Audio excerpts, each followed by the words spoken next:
How are you? I'm good. And I don't know if I needed it because it turns out I'm in our studio on the back and the kind of sunlight lights it up. But I was freaking out because my video light wasn't coming on, and I was like, so if I'm schwitzing, it's because of that. Because running around, that little anxiety hits. Yeah. Thanks for How about yourself? oh, I'm good. Thanks for willing to do this. Oh, of course. Thanks for having me. Yeah. Starting from the beginning. Did you and Amanda already know each other before getting into anime? We did. Had just started dating. Well, I mean, I think we were probably dating for a year or so at that point, and I was a stand-up comic at the time, and have you heard of Rob Mungle? He was friends with John Wallingford, who founded 80 Vision. And just one night at one of the, we're all sitting backstage, and he's like, "Hey, you should come do voices. I've got this friend from college that has this studio." I'm like, "Oh, okay." And didn't know much about anime at the time. I mean, outside of stuff I grew up with, like Speed Racer, and but like back then I think people just called it Japanimation. It wasn't, which I don't even know if it's offensive anymore. But the so he just said you should come in, and so then I called the creative director Matt Greenfield, and he said, "Well, we don't need him. Already have enough guys." And I go, "Well, do you need female actors?" He goes, "Yeah." So I said, so I got Amanda an audition, and I just tagged along to kind of hopefully crash. And then she read for what was it? Maybe it was Mighty Space Miners, or maybe one before that, whatever her very first one, the first Bird Up, maybe, I think. Okay. And I read for it. I didn't get a part in that one, but I got a part in, I did get a part in that one. It was just like Canon Guy and, that kind of stuff. And then I did a few more of those, and the parts got a little bit bigger. And then one day, Matt Greenfield just out of nowhere said, you and Amanda, I want to cast you as the leads in this Blue Seed thing. And so that's kind of where got started, where it kind of became more of our thing. It was partial our career. We were actors, so we did other things, but that was the main. We got more work in anime at that time than anything. So, Mhm. um, and then Amanda, of course, has done a lot. I was always like the Scotty to her Kirk or whatever, as far as like at conventions or whatever, she's the main draw, but that's fine. I don't mind being in the background. Mhm. Well, I know. And that's how it started. And yeah, I mean, years later, we're still part of this world. I don't do as much now. I just have so much behind the camera stuff. I not really behind the camera, behind the post-production stuff. I'm a television editor, so I do that for my main gig. It pays a little better than anime. So, Yeah. but yeah, and we even like at that time, anime was such a big part of our world. When we got married a year later, we put Momiji and Kusanagi from Blue Seed on the wedding cake as our bride and groom. So it Yeah. was kind of a fun thing. But I don't know if I covered all the bases, but that's where we started, or where I started, and you know. Well, I know pretty early on. You guys got to be with each other in Devil Hunter Yoko too. Yeah, was I a Devil Hunter? I don't even remember. If Yeah. I was, I don't remember it. I must have done something small, but I remember the big ones, because then I remember doing Elchia, and then obviously we went on to do Ava, which I was Aoba in that.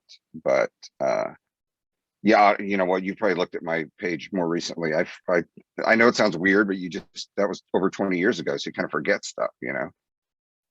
Uh, but it's not to slight anything. Anybody is their favorite. I just, I for a while I had at the conventions these three just um, very funny, very sweet uh, college girls kind of popping up at conventions. They called themselves the Kusanagi girls because Blue Seed was their favorite. And they were nice, and it was kind of fun to have fans at that point in my career. You're like, wow, I went from nobody to having fans. That's weird. Yeah.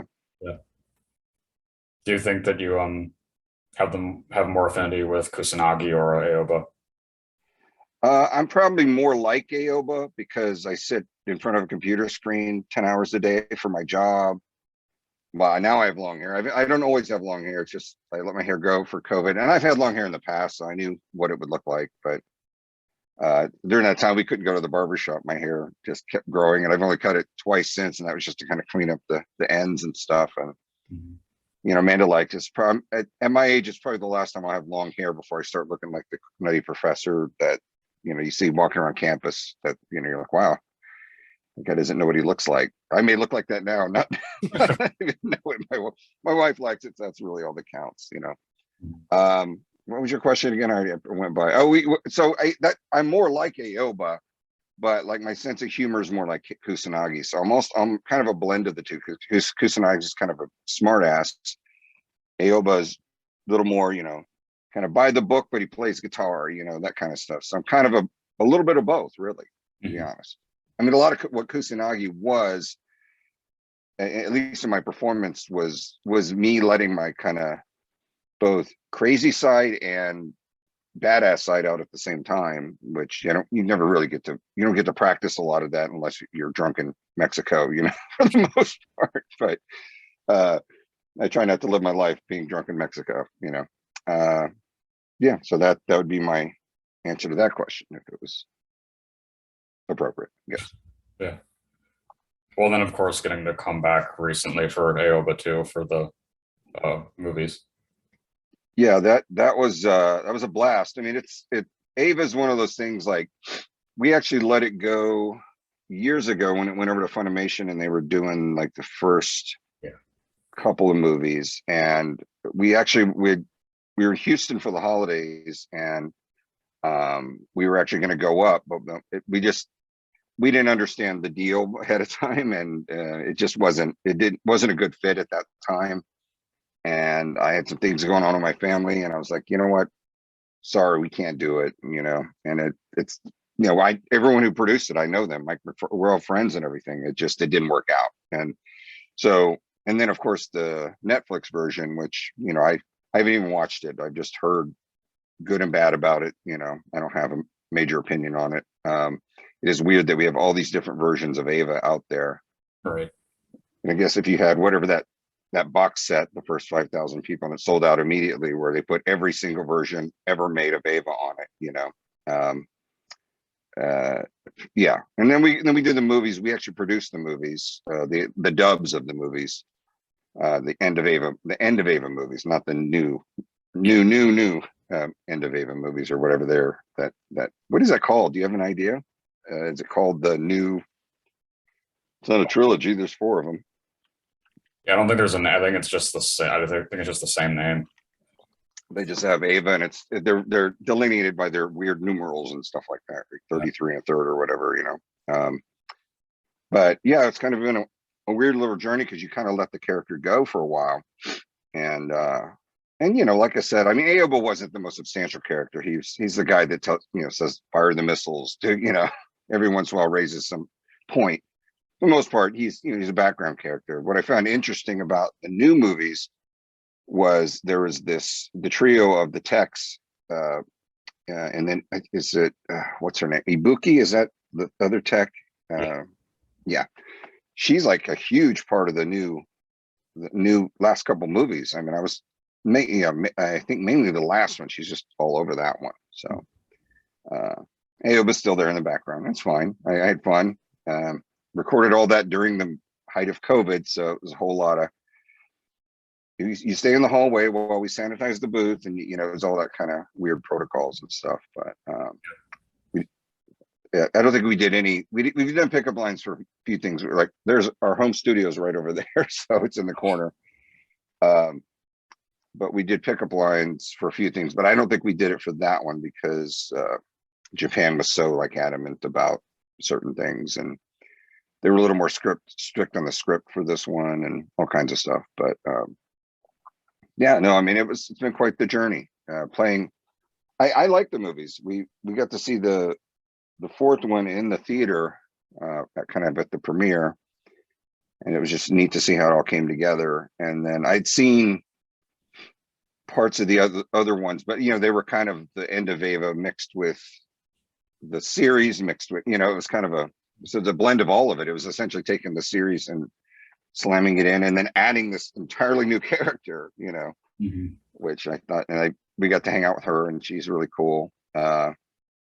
I actually like that new structure of Ava. It kind of got rid of a lot of the non-necessary stuff, gave everybody kind of a ending that they deserved or needed or wanted or whatever. And I don't want to, I'm no spoilers. That's why I'm not saying exactly what happened. I'm sure everybody's watched it at this point, but I kind of like the movies quite a bit. I enjoyed watching them. It wasn't like, oh, I've seen Ava a million times, which I had before that, but it's more like, oh, this is a new take, and it's Anno's new take, and he's not as, apparently he's in a better place in his life to create these a little more hopeful. I mean, there's a lot of heavy stuff going on, but he's a little more hopeful, especially in the fourth movie. So I really enjoyed it. So Yeah. Yeah, because my main hobby outside of interviews is collecting animation cells. And the one of the people I work with is a dealer who's been doing it since the 90s, and it's just crazy how now production art for Ava is just higher than it ever has been. I think if you hear a scratching noise, we have a 70-pound tortoise outside he hears my voice in here, and I think he wants some lettuce or something. So I'm not going to go feed him, but he can hear me, I guess. He's literally a 70-pound African sulcata tortoise that prowls our backyard. And Wow. it was a rescue. My wife called me up one day and's like, "Hey, I'm at the pet store and they have this rescue tortoise. Can I get him?" She's always asking for animals, and we had too many at that time. And I go, "Tortoise?" Yeah. She was, "Yeah." I go, "Okay. How bad could that be?" Well, I got home and it was a 40-pound tortoise, and he was only about 10 years old, and now he's about 70 pounds, and Wow. 12 years later, and he's going to outlive all of us. So we'll have to find a home for him in our will, I assume. But I'm sorry, didn't mean to interrupt.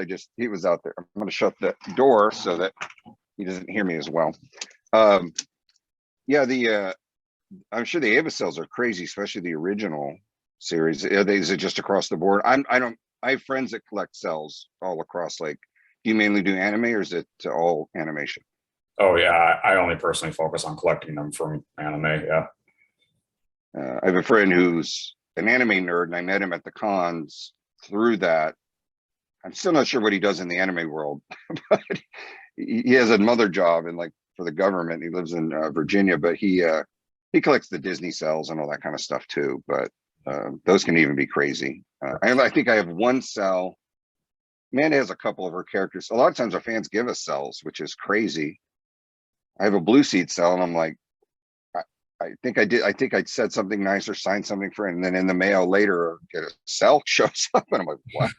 And it was for Kusanagi. I'm like, I have no idea what it's worth. I never looked it up, but it was such a nice gesture, because I imagine they're not even, Blue Seed's not the most popular in the world, but it's got its fans. I'm sure those aren't cheap, Yeah. So that's the only one I have of any of my characters. I have a lot of little cards of Aoba, the trading cards from Japan or something like that. But it was interesting. We went to Tokyo years ago. We were just starting out as producers, and so we try to make it we're going to go to Tokyo trip and do some research for the new Ava movies we're going to do. And we never wound up meeting with anybody at Anno's office or anything, and we didn't speak Japanese, so we were with the Frenchman who spoke Japanese, so he was supposed to be our translator. But we wound up just going around Tokyo, and even at another time we were in Greece. I have a point to this, and my wife's also a Japanese tourist, and I don't know where she just went, and she knew they were definitely Japanese because they were speaking Japanese. And she said, "Hey, have you ever heard of Evangelion?" And they go, "Yes." And she goes, "Oh, I'm Ray in the English version." They just went nuts, and wanted to take pictures. We're like, "We're not in the Japanese version. We're in the American dub." But I think anything to do with Ava's back then, and I think it was it set box office records, the fourth movie in Japan, didn't it? Yeah. So it's still a craze over there. I assume you get all the best merch from there. But yeah, I did have a little bit of a point to that whole rambling story. Yeah. Well, back with your other roles, it is funny that Yuji is the only male character in Burn Up.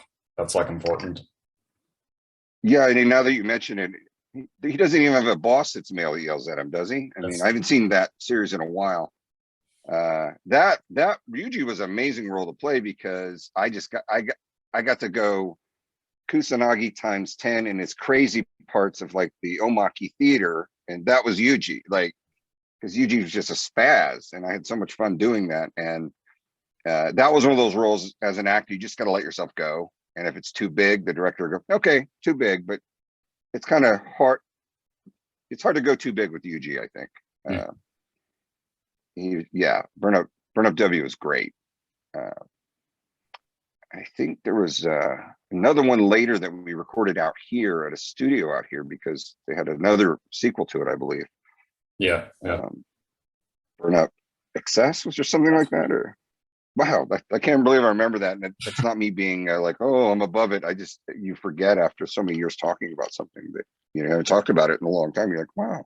Mm-hmm. And I don't look at my IMDb page ever. So yeah. And sometimes I look on it and there's mistakes, and I'm like, it's such a process to, I was not in that hentai, but or whatever.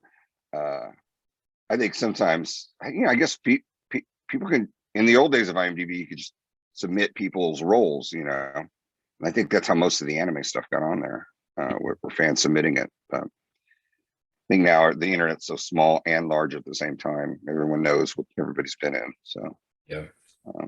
But yeah, I love Burn Up W. That was great. And what else?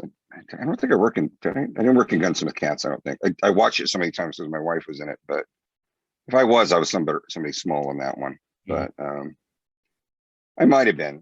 Something. I think one of those soldiers or cops or something like that in that one. I'm trying to remember some of the early ones I did that were fun, but they were just a one-off, or I didn't get to live in the. I did like Read or Die, the character I played in that, because that was just a gruff military dude trying to. It reminded me a lot of what's his face from Cowboy Bebop. It was all about trying to find a gift for his daughter. Mm-hmm. The character. I guess that's a common theme in anime. Is just got to get home to get my daughter a gift. Yeah. So when you guys got to LA, how did you get into SAG? Well, my wife was already in SAG due to commercials in Houston. Okay. Believe it or not, Houston's a very small town when it comes to the acting community, and the anime community that got huge there. And we were on the ground floor there. And I can't remember if she had an agent before or after anime. But the agent really never touched anime because back then, especially, and even now, the rates aren't that high. Video games pay so much more than anime pays, but she was already in SAG from a commercial. I forget which one, like Net Zero or something. It's one of those companies that doesn't exist anymore. And when we moved to LA, I was, we were pretty poor when we moved here. We didn't have any money, and we're, living in an apartment in Glendale. And, I was trying to do stand up at night. And then I was like, well, during the day I can go do extra work or something, or like a temp work or something. And my goal was to, if you do like if you get bumped up 3 times on as a SAG extra, then you get your SAG card. Yeah. And that turned out incredibly hard to do because most of the assistant directors back then were male, and most of the people that got bumped up were the females. So I had a hard time getting my 3 SAG days. So we produced the Ava movies, and I said, why don't we try to make Ava a SAG movie, because no other anime at that time was SAG. And the company pushed back on it a little bit, but we said, look, we showed them the rate. And back then the rates were really, really low, actually, even SAG rates, because they didn't know what to do with it. It's like, what is this? SAG's very slow moving, and they didn't understand this whole foreign media concept. And, even though I'm sure the early days of anime before piracy, I'm sure the title sold pretty well, relatively. But we were able to sell them on it, and that way we got all the actors on that, eligible for health insurance if they needed it and all that kind of stuff. And that's where I got my SAG card, because we were like, let's make this a SAG production, and it was actually very difficult to deal with SAG as a producer, because we produced it and we also were in it. And they just didn't understand. And every little thing, like the producers from Chicago would like go, let's do a behind the scenes. And I'm like, I don't think we can do that, because then that's an extra on the DVD that you got to pay the actor for in perpetuity. I mean, and so it's a fairly complex system, but I think a lot more productions are SAG now. They just, being in LA, it's a lot of the companies out around here in LA, it's really hard not to be SAG. And I think like Bang Zoom and a few others are going SAG. So sometimes production companies will have a subsidiary that's SAG and their main company is not SAG, so they don't have to do all. It's kind of a accounting thing. As a matter of fact, early on, we actually worked with companies as a SAG signatory, so we were co-producing some of these dubs. Oh, and yeah, because they needed to be SAG or whatever. So that's a whole nother thing too. But now everybody's just like, all right, the subsidiary will be SAG and we won't. So that's how I got my SAG card. And at that time, weirdly enough, I'd been doing comedy and acting for 10 years. So it was fairly late in the game, but without doing a SAG commercial in Houston, it was really hard, you know. We were out here just a few years, and I got it after a couple years out here when we produced the Ava movies. So did you have initial problem though with the actor from Mallrats and Alvin and the Chipmunks and My Name Is Earl? oh, I have a lot of I have funny stories about, I have very specifically funny stories about him. So early in my comedy career, I'd seen Mallrats, and that's when I kind of first became aware of Jason Lee, the other Jason Lee, not me. The guy from Mallrats, the guy from Alvin, the guy from My Name Is Earl, which I loved. And I was talking to a few comics and like, just like, should I change my name? You know, because he's got the name and they're like, nah, he's not going to go anywhere. You know, this is when he was doing Mallrats. So like, duh. And then a few years later, I ran into that comic a guy named Wayne Cotter, who's, if you're a stand-up nerd, you'll know who Wayne Cotter is. He's one of the old school guys, like from the 80s. Like a lot of his bits now have been stolen from him many times. He was like the first guy that did the, how come hot dogs come in a pack of 10, but buns in a pack of 8, you know, that kind of stuff.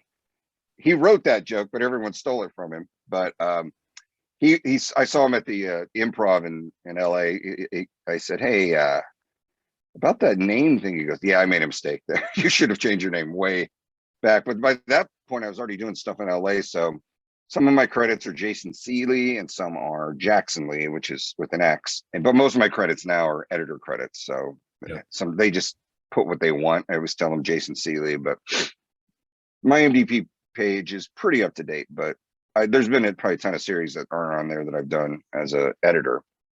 But anyway, so the funny stories with Jason Lee. So it got to be a point when like it was getting irritating, especially when I moved to LA, because I was getting phone calls at my house.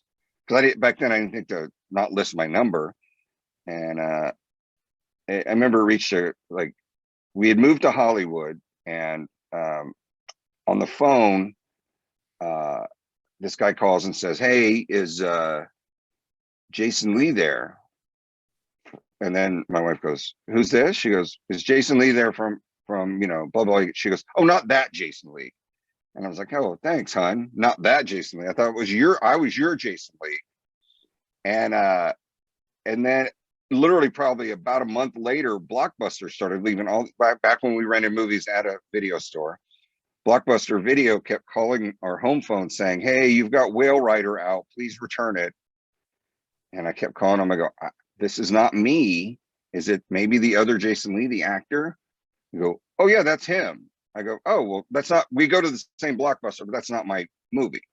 But they kept calling because people just couldn't get it through their head.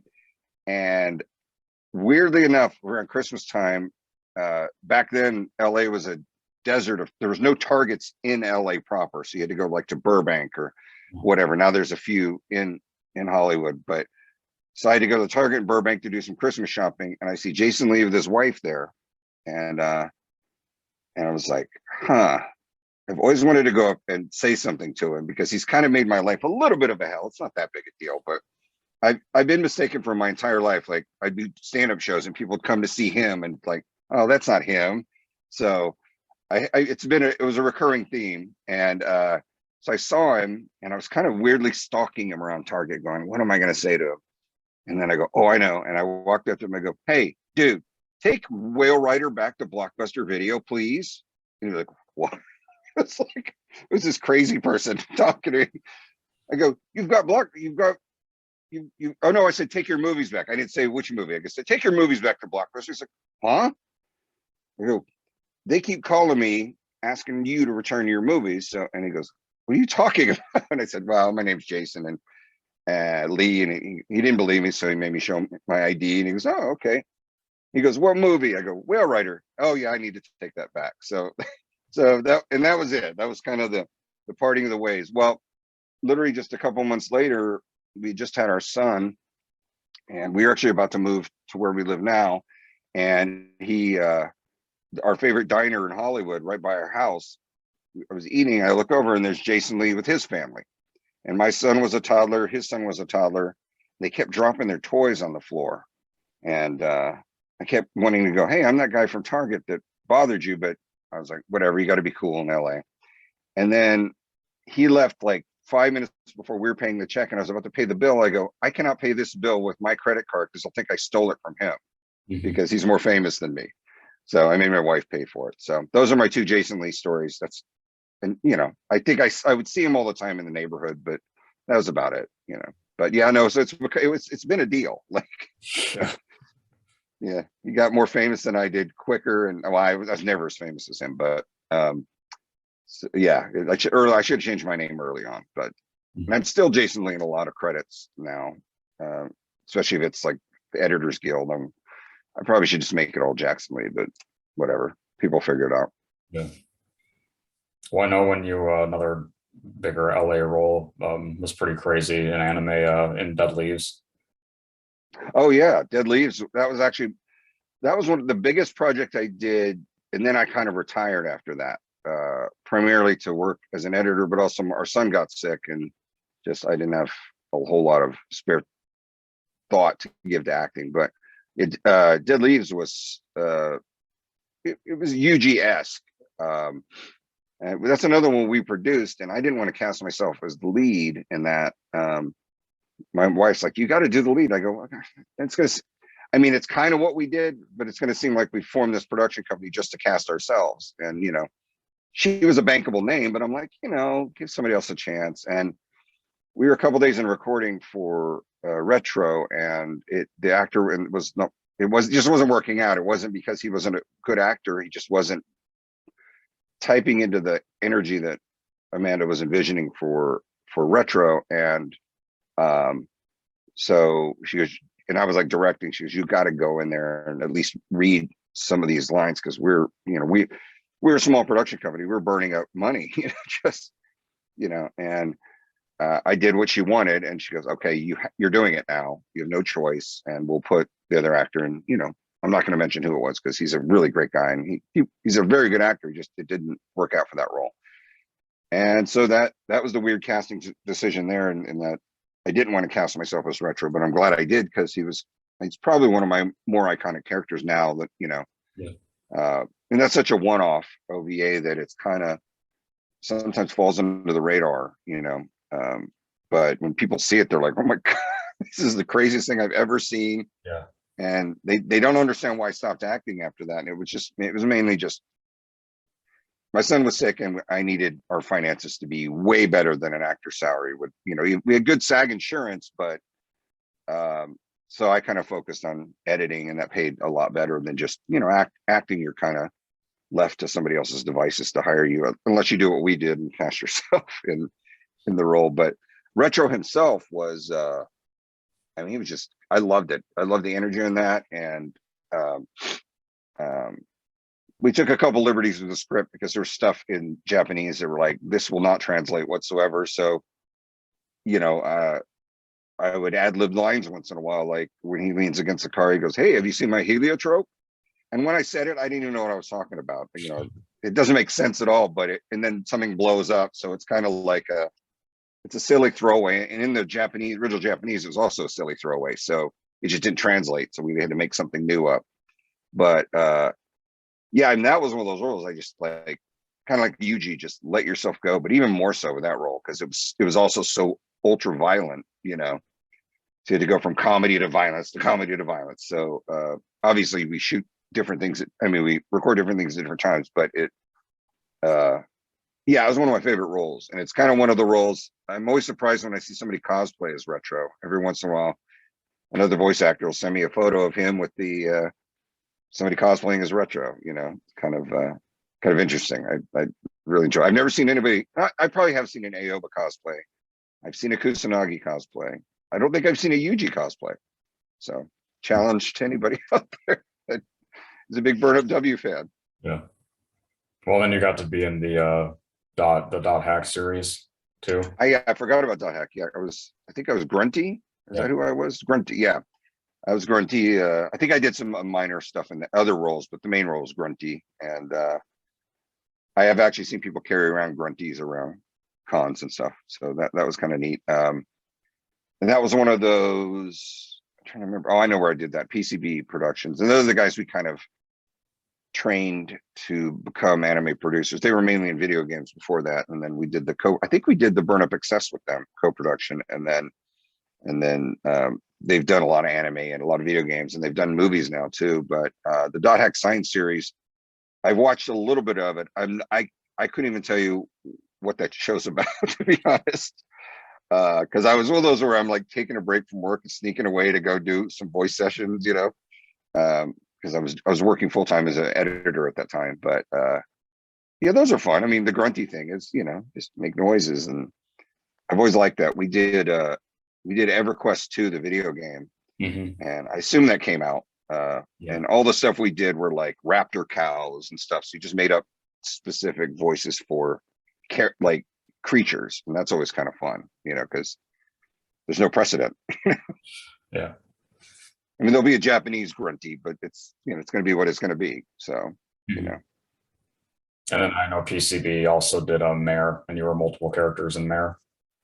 Oh, I forgot about that one. I was trying to remember how it's spelled. It's spelled weird, like with the umlaut or something like that. I couldn't tell you who I was in Mare. I know I did multiple characters, but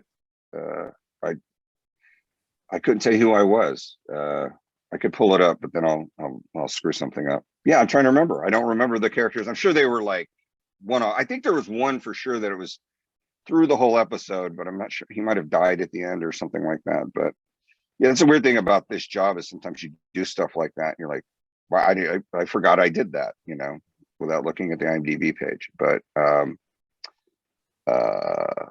yeah, I'm sorry. That's a very unsatisfying answer when an actor doesn't know his roles. Well, at least I'm not like Courtney Cox and Friends, who forgets entire episode she did. Like, I don't remember. Fans will ask her about it. They're like, I have no idea what you're talking about. And, that was more living in that moment. But I guess it happens. We're not all that smart. So. Well, I can probably guess it was either something with Ava or Blue Seed, but what was the darkest headspace you've had to go for a character? Darkest. My roles aren't that dark. I played a couple villains, and I'm trying to remember that might have been in Mare or something, where a one-off villain. Because most of my characters, like even Kusanagi, I mean, Kusanagi, Aoba, like outside of the end of Ava stuff was just so dark for everybody. So I guess you could say that Yuji never went dark. In Read or Die, that guy was a dark guy, but he was just a mercenary that wanted to get home. And probably Kusanagi, because there was a lot of fighting he's a demon or whatever, I mean, it's essentially he's one of them, and he's protecting her from so that's probably the darkest, because I mean, it was definitely the good versus evil even in himself, I would imagine. And Retro was, Retro, that was almost like, it wasn't as bad. It was almost like Clockwork Orange, where you went violence and comedy. Yeah. Clockwork Orange was much darker, so kids don't watch Clockwork Orange. It's a very dark movie, and your parents will not like you watching it if you're not of a certain age. And then this was back in 2016, but Flower and Heart. I don't remember that one at all. I must, if I did it, I went in the studio. I didn't know what I was doing because every once in a while I'd get called in for stuff, but um, I'm not even sure that's not an error on my IMDb page, but I could have been in it. Is it a game or is it a It's an anime? anime.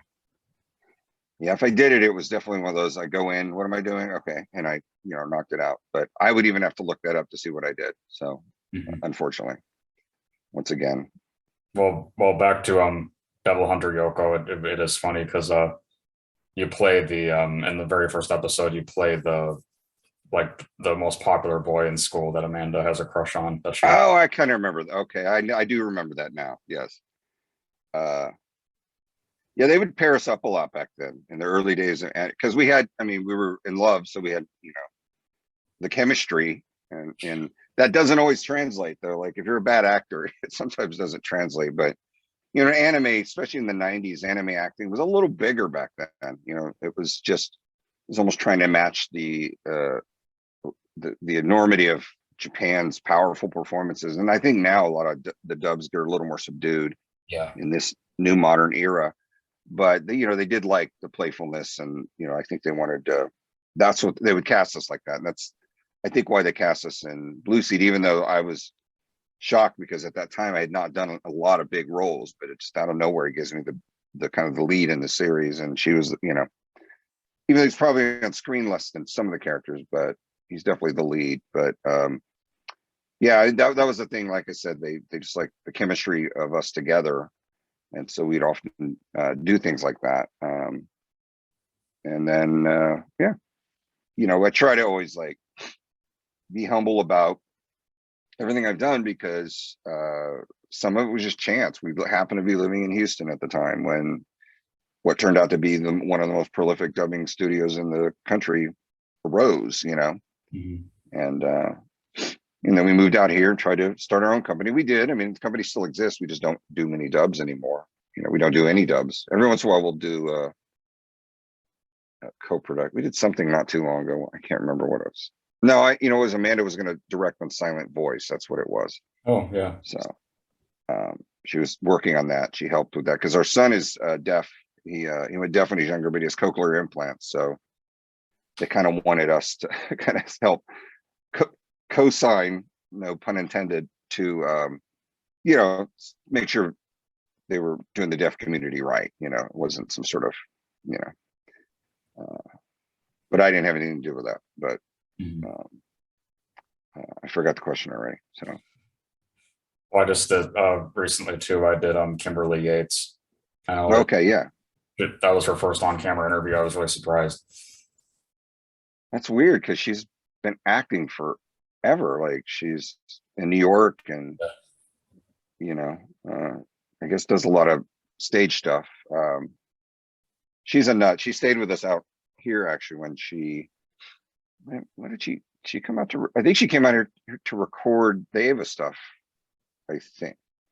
She came out first for Read or Die way back then. Yeah, yeah. Well, Read or Die, we actually did. Yeah, we did it out here. So she came out here for Read or Die. Because I'm trying to remember because the Ava movies we did partially in Houston, partially in LA. So that was kind of and I think she did her parts in Houston because she has family there. But yeah, she stayed with us, and my son loves her. She's just such a fun person, kind, and I can't say enough good things about Kimberly. We love her. Well, then my final question is always asking, what do you want your legacy to be?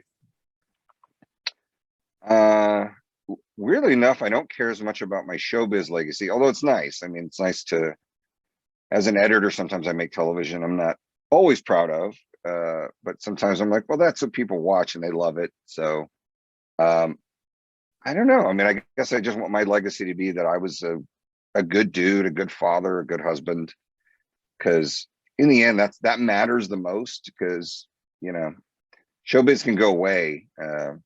I mean, I've been in show business for quite some time now, but uh, you always get your family's there, and I think my legacy is just like, yeah, he wasn't a jerk, or uh, I'm sure there are people out here that think I was a jerk, and to you guys, I apologize.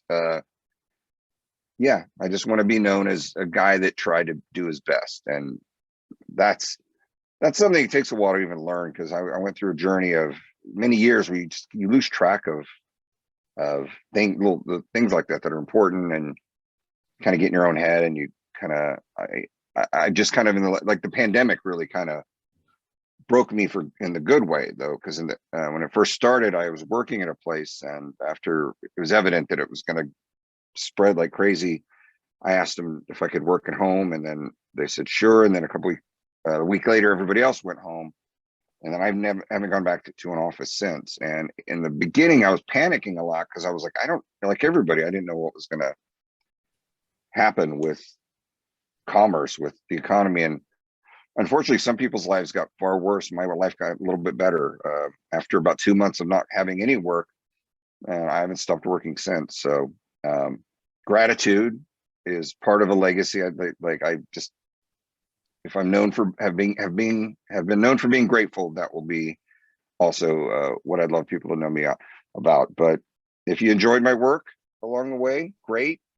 And if you hate me, I'm sorry. A lot of people did not like my role in the Ava commentary, but anyway, not to end on a negative note, but I had fun. I was there for comic relief. So I don't know, I guess legacy is there. It's really kind of up to the fans what my legacy is, because like I said, I've always tried not to be a jerk. And at the cons, I always, and I don't go to that many cons anymore. I go to about once every 5 years. So